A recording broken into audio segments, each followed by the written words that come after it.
Съветваме ви да си вземете аспирин, защото от този клип може да ви стане лошо. Митю Пищова или Оменат?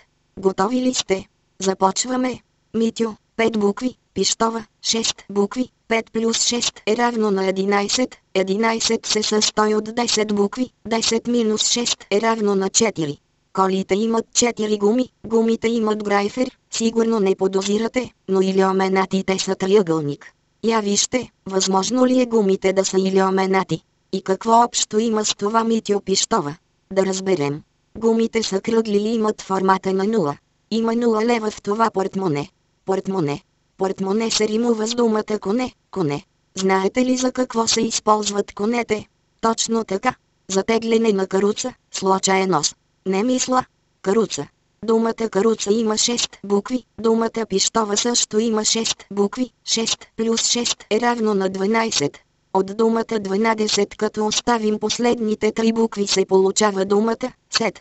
Точно така, Сет е египетския бог на слънцето. Думата Сет се състои от 3 букви, страните на триъгълника на илюменати са 3. Случаен нос. Не мисля. Митю Пищова или Оменат, потвърдено.